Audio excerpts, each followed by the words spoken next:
Hey YouTube, this is George. This is not my first video. I think I posted one a while ago, but I'm gonna do a video today. Post it on YouTube because I love YouTube. I love surfing YouTube. That's one of my favorite hobbies. So what I want to do today is just like I guess a reaction or give my input on this video I saw on YouTube called Q&A with a person that does not have internal monologue. So, yeah, what does it mean to have internal monologue? That means that you can hear yourself talk inside of your head. And I guess some people do not have that ability, and they learn totally different. But that's how I learn. I talk to myself in my head. I can hear myself talk when I read a book. Um, you know, yeah, I couldn't imagine not having internal monologue.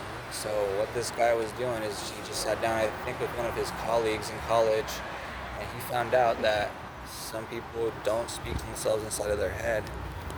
So he was questioning her, and some of the stuff she was saying was baffling. Like, I guess maybe from what I got out of it is maybe people without internal monologue are really good at like schoolwork. Because I'm gonna say just the way she was responding to questions and from my own personal experience is that I have a lot of internal monologue. So sitting in class, I would always zone out, I guess, or talk to myself and daydream a lot. It would be hard for me to pay attention to 100% of what the teacher was saying. It's a lot of hours in a day. It's hard not to zone out. But I guess if you have no internal monologue, that your ability to take in information is a lot easier because you're not distracted. That's what I'm trying to say. But I guess, yeah, she was saying that she doesn't daydream. So that's a great ability to stay focused. I mean, sometimes it's hard for me to stay focused, so I guess that's a great ability. She's able to stay focused and do schoolwork. So yeah, there's different levels of consciousness. I definitely don't consider myself like a super smart person, but I like to think that I am.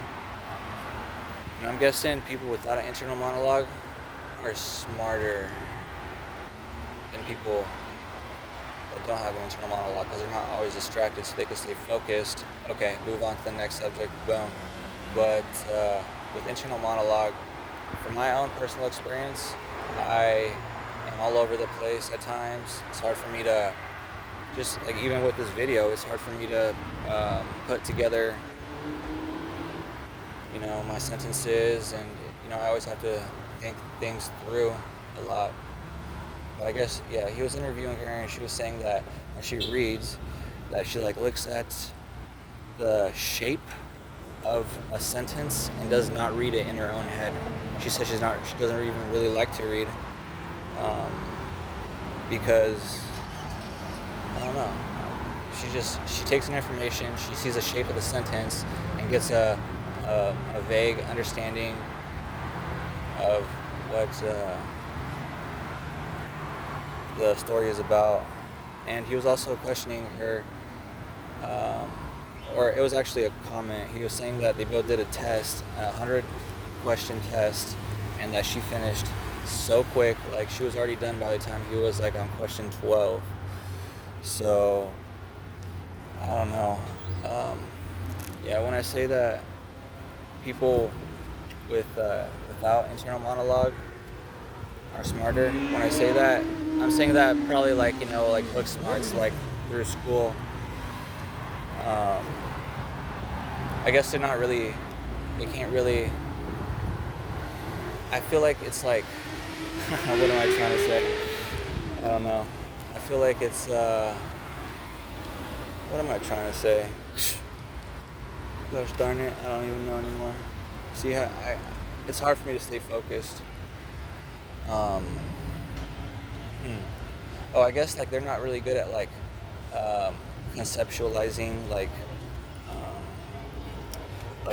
not real stuff, like fantasy stuff, or like I don't know, like I feel like everything that they know is like very grounded, down to earth, like factual stuff.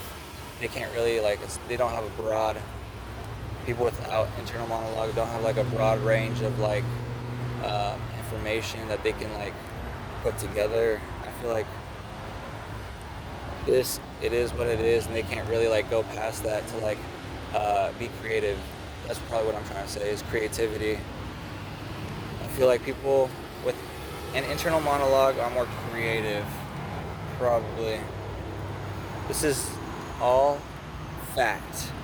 No, this is just my from what I got out of the video and from, I don't know, from my own knowledge or from what I'm trying to say. But anyway, Trippy is probably one of the trippiest videos I've seen on YouTube. That just proves that there's so many different ways people learn.